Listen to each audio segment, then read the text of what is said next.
Andisani tayyorlab bo'lganimizdan keyin bundan ham podbord chiqazib olishimiz kerak. Kalka qog'ozga shunaqa joylashtirib, yelka va oldi qismlarini chizib olib, ko'rsatilgandek qilib podbordini chiqazib olamiz.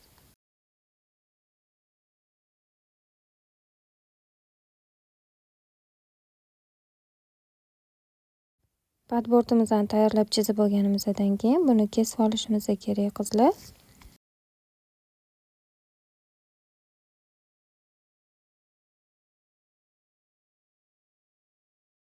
Ikki qavat matoga, bo'y ipiga, buklovga orqani joylashtirib, yelkalari yon tomonlariga chok haqi qoldirib bichib olamiz.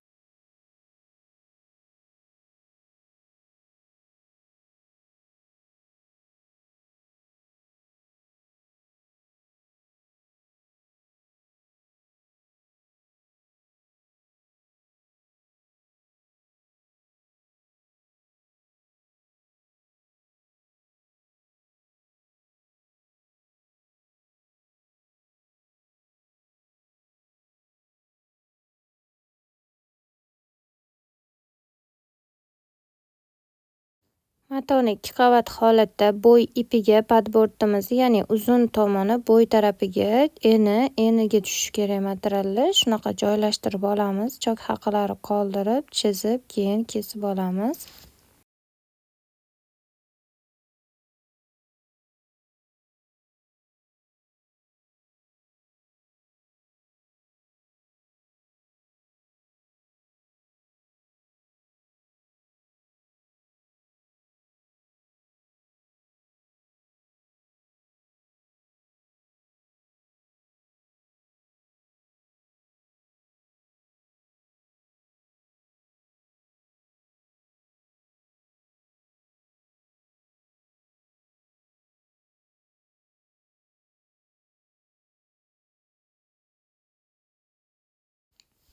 Yana ikki qavat holatda orqani podbordini o'rtasini buklovga joylashtirib bichib olamiz. Buni qanaqa chiqazish bundan oldingi darsda ko'rsatib bergan edim. Bir xil bo'ladi.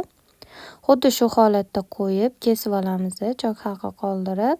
Men yana takrorlayman qizlar, bu abrazis bo'lgani uchun men chok haqi qoldirmadim, lekin sizlar обязательно 1 santimetrdan aylantirib chok haqi qoldirib bichishingiz kerak bo'ladi. Matoni ikki qavat buklab, shunaqa joylashtirib olamiz. Buklov tomonini materialimizni buklov tarafiga joylashtirib, chok haqi qoldirib, xuddi shunaqa chizib, keyin kesib olamiz.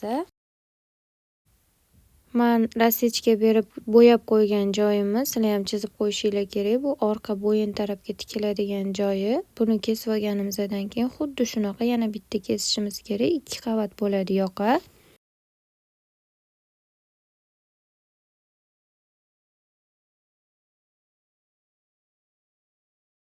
Xuddi o'zidek qilib ikkinchi bo'lakni ham chiqazib olamiz. Qizlar birdan 4 qavat buklab turib bichsanglar ham bo'ladi. Shunaqa alohida qilib bichsanglar ham bo'ladi.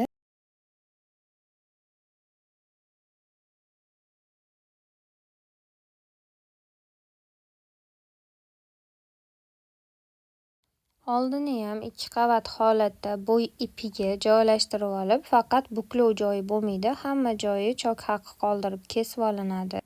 O'tgan darsda ko'rsatilgandek orqa podbordga, oldilariga, oldi podbordiga, hamma qismiga dubldring yopishtirib olamiz.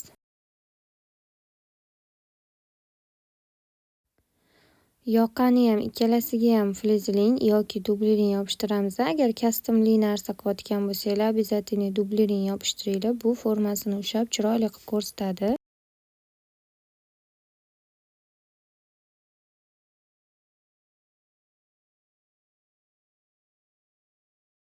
Oldiga ham podbord razmericha dubldring yopishtirib, vitichkalarini ko'chirib olamiz.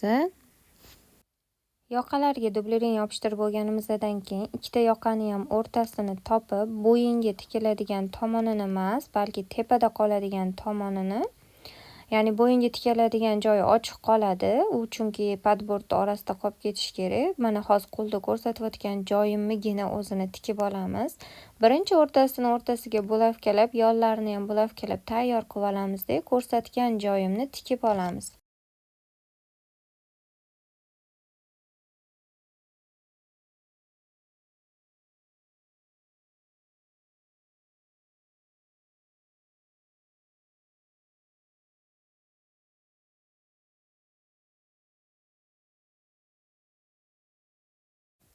Tikib olganimizdan keyin burchaklari ochilishi uchun mana shunaqa ko'rsatilgan joylarini kesib tashlaymiz. Qalin bo'lsa, chiroyli o'girilishi uchun, burchagi ham yaxshi ochilishi uchun hozir ko'rsatilgan joylarini kesib o'girib olamiz.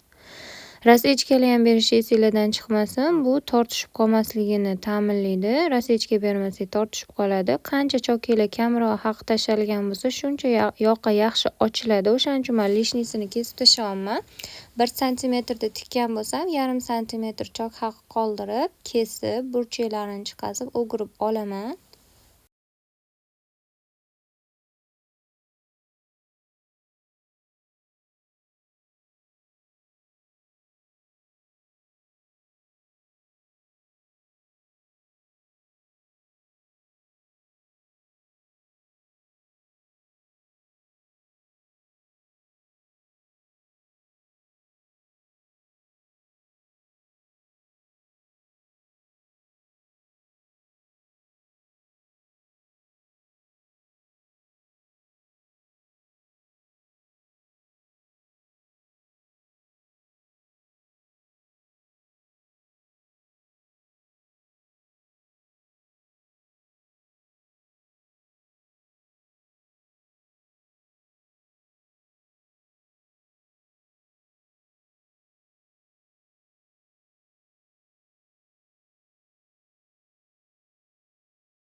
O'girib olganimizdan keyin qizlar doim mana shunaqa 0,1 millimetrda qo'l nina yordamida tikib olishimiz kerak. Bu dazmol qilganimizda yoqani chiroyli qilib chiqazib beradi. Erinmasdan tikinglar qizlar. Har qanaqa yoqani tikkaninglarda shunaqa qo'lda tikib olib, keyin dazmol qilsanglar chiroyli chiqadi yoqanglar.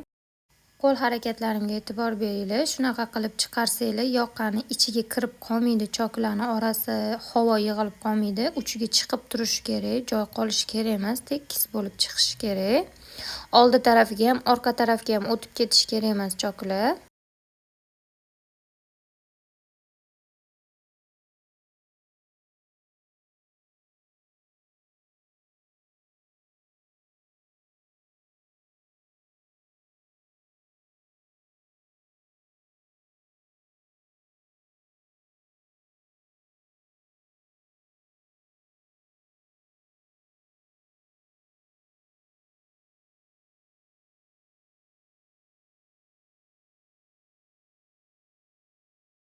Vitishkalari tikilgan, yelkasi ulangan oldi va orqa asosiga yoqani ulab olamiz. Orqani o'rtasini belgilab, rasechka berib olamiz.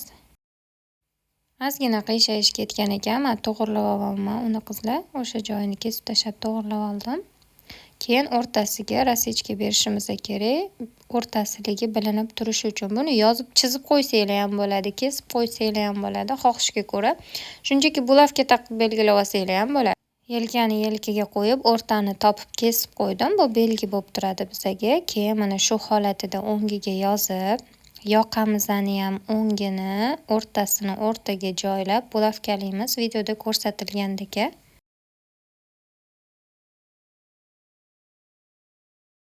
Yoqani o'rnatishimizdan oldin oldi tarafini o'rtasidan ikkita tarafidan ham bir xilda 5,5 santimetr o'lchab chizib qo'yinglar. Mana hozir chizib ko'rsatib qo'ygan joyimdagi 5,5 santimetrdan ikkita tarafdan ham bir xil qolishi kerak.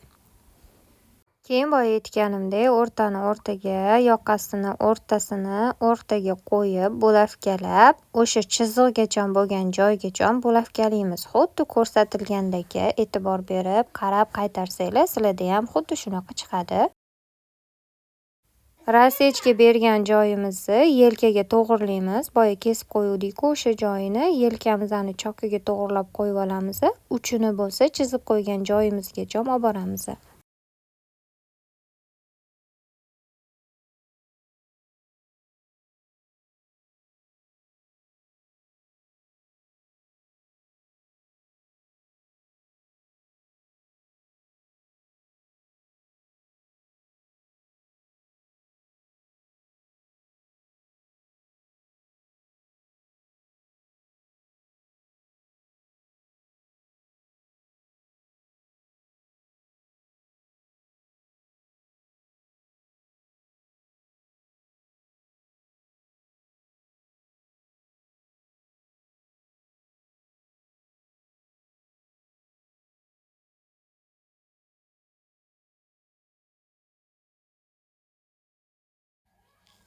Bulavkalagan qismimizni tikib olamiz. Orqa va oldi padbordlarini yelkasini ham ulab olishimiz kerak qizlar. Buni keyin kastum asosiy qismiga ulaymiz. Birinchi yelkasini ko'rsatilgandek tikib olinglar. Bulavkalagan joyimizni mashinada tikib oldik. Endi padbordini ulashimiz kerak. Birinchi oldi qismidan boshlaymiz. Xuddi videoda ko'rsatilgandek o'ngini o'ngiga qo'yib turib, joylashtirib, buni ham birinchi bulavkalab, yelkani yelkaga, oldini oldiga, o'rtasini o'rtasiga qilib, yaxshilab joylashtirib olamiz. Yaxshilab qarab olinglar qizlar. Xuddi shunaqa joylashtirsanglar, sizlarda ham osonroq, tezroq bitadi.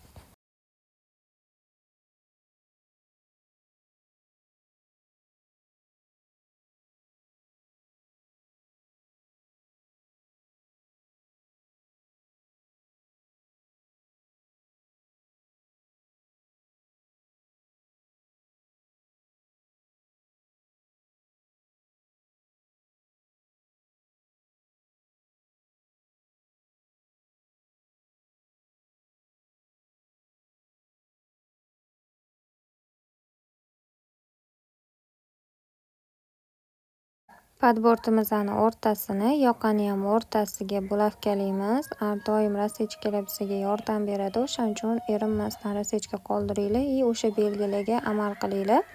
O'shanda aniq va tez, oson bitadi. Ko'ylaginglar ham, kiyiminglar ham, yoqanglar ham.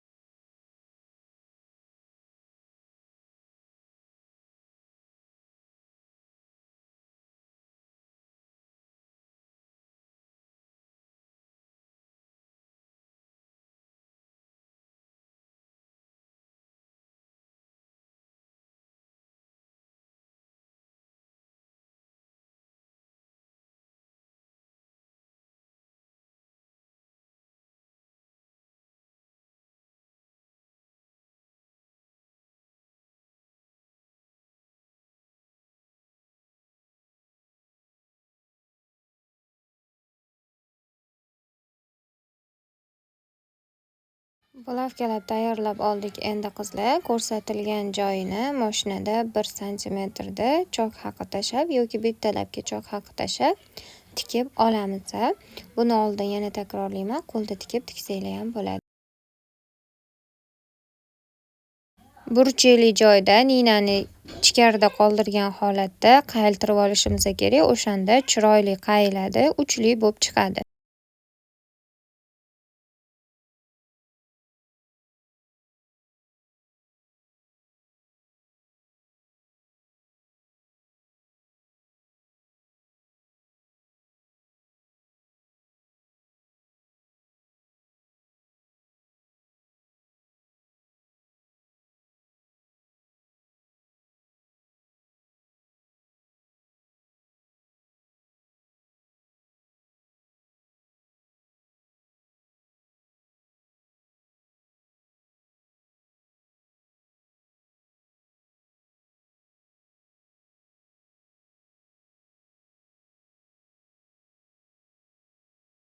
Tikib olganimizdan keyin bulavkalarni olib bo'lib, qizlar bunda ham rasechka berib chiqishimiz kerak. Chunki qayilgan joylari tortishib qolishi kerak emas. Yoqqa chiroyli yotishi uchun biz rasechka bilan ishlov berib olamiz.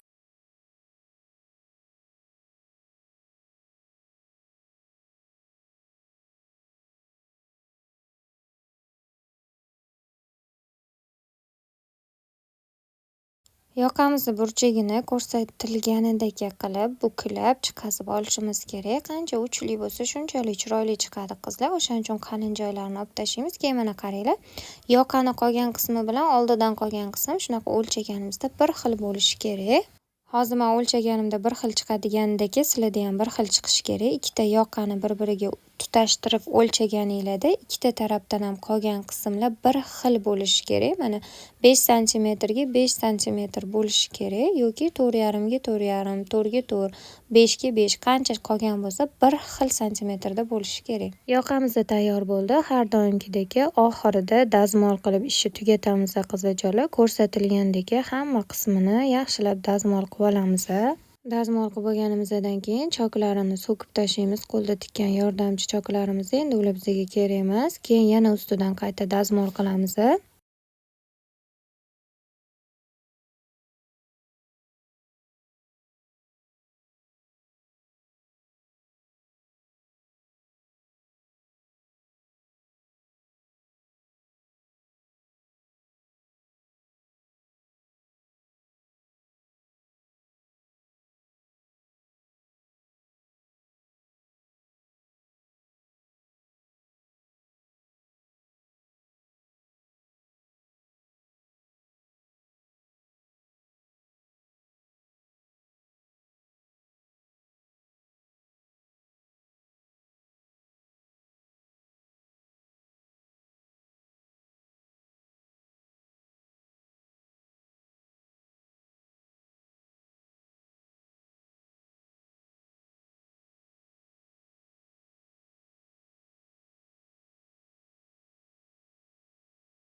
Dazmol chizig'idan qayiltirib dazmol qilib olamiz. Bu yoqani ochilishi hisoblanadi. Qimirlamay chiroyli turadi. Dazmol chizig'idan mo'ljallab shunaqa qayiltirib olishimiz kerak.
Ikki tarafi ham bir xil chiqishi uchun u tarafini ham o'lchab oldim bir xil qilib. Keyin bunga ham xuddi shunaqa dazmol chizig'i tushirdim.